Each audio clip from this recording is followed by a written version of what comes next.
আলহামদুলিল্লাহ ওয়াসসালাতু ওয়াসসালামু আলা আশরাফিল আম্বিয়া ওয়াল মুরসালিন ওয়া আলা আলিহি ওয়া সাহবিহি আজমাইন। দেশবাসী ও আমার জন্মভূমি, আপনারা যে মারামারি করেন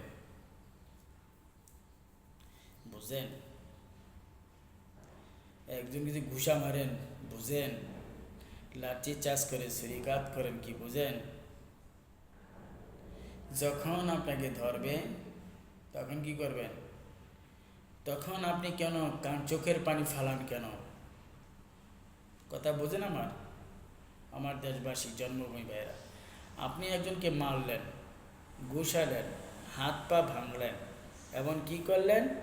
জখম করে ফেললেন, পঙ্গু করে ফেললেন ওনাকে। এখন কথা হলো, যেভাবে তাকে মারছেন, আঘাত করছেন, হত্যা করে ফেলছেন, যেরকম তখন মনমানসিকতা ছিল, যখন আপনি আইনের প্রশাসনের হাতে ধরা খান তখন আপনার মনটা আগের মতো থাকে না কেন বলেন? আগের মতো কেন থাকে না বলেন? বীর বাহাদুর দেখাইলেন যে ওই সময়, বীর বাহাদুর দেখাইলেন ওই সময়, এখন তো কিছু করতে পারেন না, আবার বড় বড় কথা বলেন। এখন বর্তমান সিচুয়েশনে দেখা যাচ্ছে যে আইনের মাধ্যমে, দোষ অপরাধের মাধ্যমে ওনাদেরকে ধরা হচ্ছে। বলে যে আমাদেরও সময় কখনো আসবে, আবার বলেন খেয়ে ফেলবো। আরে বেটা, খেয়ে ফেলবো? গণহত্যা, মানুষকে হত্যার বদলে হত্যা করতে, stop it, nonsense. This is before minister, আগের মন্ত্রীদেরকে বলছি, মানুষ হত্যা করছো, গুম করছো, শাপলা চত্বর বলো, বিডিআর বলো, জামাত ইসলামীদেরকে বলো, ফাঁসি দিয়ে মেরে নিজের ইচ্ছা মতো কাজ করছো দেশে। হ্যাঁ, হাতের করাতে থাকার পরও বলো খেয়ে ফেলবা, তোমাদের দিন আবার আসবে। আর কবে? আর কবে বেটা আসবে তোর? তোর বেটার দিন দেশটা ধ্বংস করে দিস বেটা, বেয়াদব। কত সুন্দর বাংলাদেশ ছিল, লুটলাট করে দেশ বিদেশে অনেক কিছু করে ফেলছে।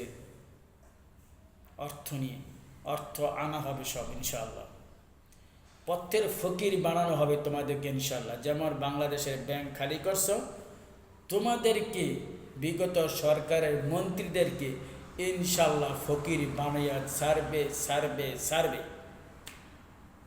মনে রেখো, তুমি কার টাকা আত্মসাৎ করেছ, কার ব্যাংক থেকে তুমি টাকা নিয়েছ? এটি কি তোমার বাবার ব্যাংক? সেখানে তোমার বাবাকে ব্যাংকে টাকা রেখেছে? বেয়াদব।